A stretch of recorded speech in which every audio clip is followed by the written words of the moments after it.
My name is Eva D. I'm a flutist and also a bit of a stage hog. What can I say?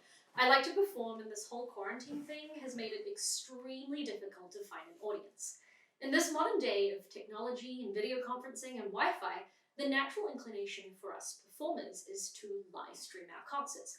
But it'd be absurd to try and completely replicate an experience that is really supposed to be enjoyed live. So I've tried to come up with a new way of engaging and involving my audiences by not only playing a program, but also providing context for the pieces. You're going to hear a lot of lounge concerts, so I want to help you all understand all the music that's going to be coming out during this time. To me, every piece of music tells a story. Take, for example, a piece you may be hearing many times during both quarantine and hopefully live concerts, Debussy's Syrinx.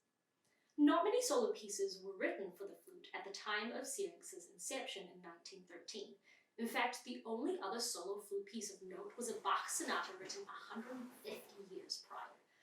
The way that Syrinx is written leaves much room for interpretation, emotion, and breath, both on the player's part and the part of the audience.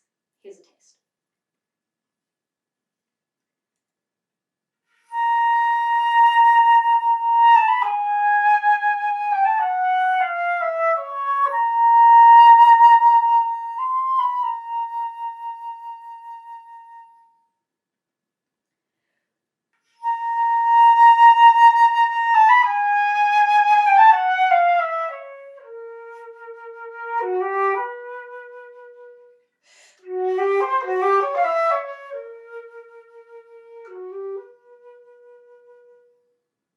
Written at the end of the Impressionist era, Syrinx utilizes the same kind of broad picture viewpoint that was characteristic of Impressionist paintings.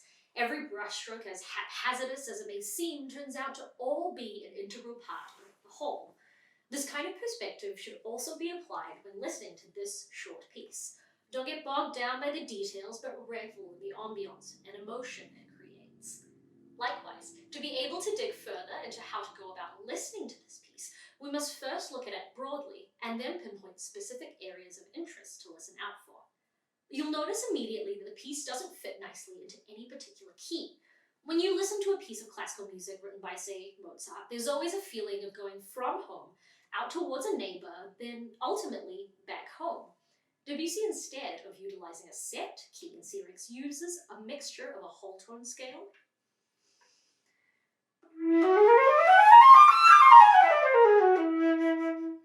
and chromatic scales.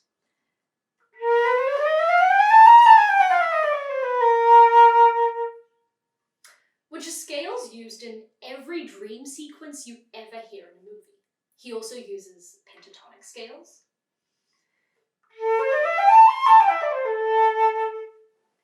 which are a key element in folk music of different cultures and evocative of exotic, faraway, mysterious lands. The myth of Syrinx itself tells of the young gnome Syrinx, who was desperately trying to escape from the unwanted pursuits of the Greek god Pan. Syrinx begs some river nymphs to help hide her and then transform her into hollow reeds by the riverbank. When Pan emerges and doesn't find the object of his affection, he sighs, and the sigh rustles through those reeds, creating a haunting sound. Taken by that sound, Pan cuts the reeds, in turn killing his love, and binds them, creating the first set of Pan pipes. He then sits by the river and plays, sadly mourning the loss of the beautiful Syrinx. Now I think that this is the point at which this piece picks up from. This piece is Pan's lament to the death of Syrinx.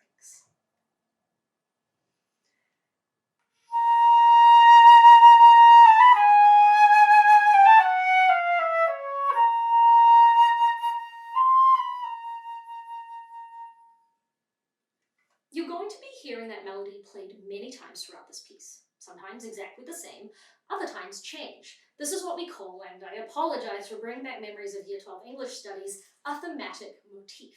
Here it is again.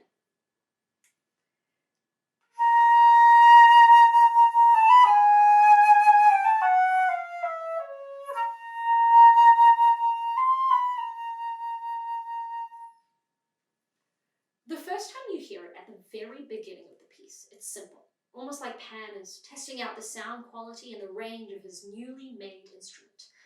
I'm hoping you'll be able to recognize the second iteration of the motif as it comes immediately after the first. but this time it flourishes and propels us straight into the bulk of the piece. In the middle section of Syrinx, it almost feels like Pan is recalling the whole event that led to this bitter moment, and this is just my interpretation of it, but I say that because we hear these grace notes. Grace notes are notes played very quickly and fleetingly.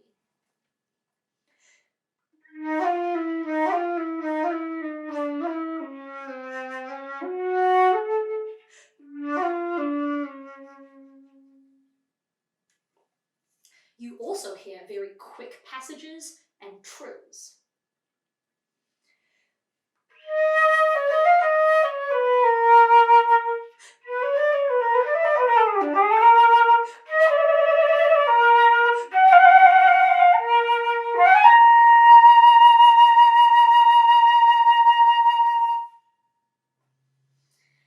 And does that not sound to you, like it does to me, like the quick, fleeting escape of Syrinx? The last time you hear the Syrinx motif is the most somber version. It's an octave lower, it's super quiet and introspective, and develops into a repetition of just the notes of the motif, without the strictness of the rhythm. And it feels like the ramblings of a madman. He's lost deep within his own thoughts and grief. Here is the original motif.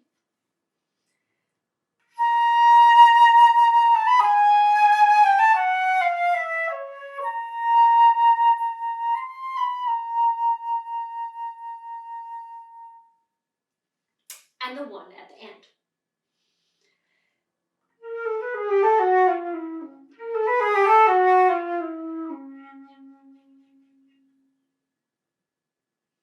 Ultimately, the story of Syrinx is one of change, of adaptation. Right now, in this moment, when a lot of us have a bunch of new spare time, we have the opportunity to reflect on how we consume classical music and challenge that by creating a more equitable platform to showcase artists and composers, especially those in the minority. There's never been a better time to try doing away with those antiquated notions of the stiff concert hall and create collaborations across borders. It's ultimately how classical music needs to adapt for the future, and we're in a part of the history that can rewrite and forge the way. This is just one person's interpretation of this one piece.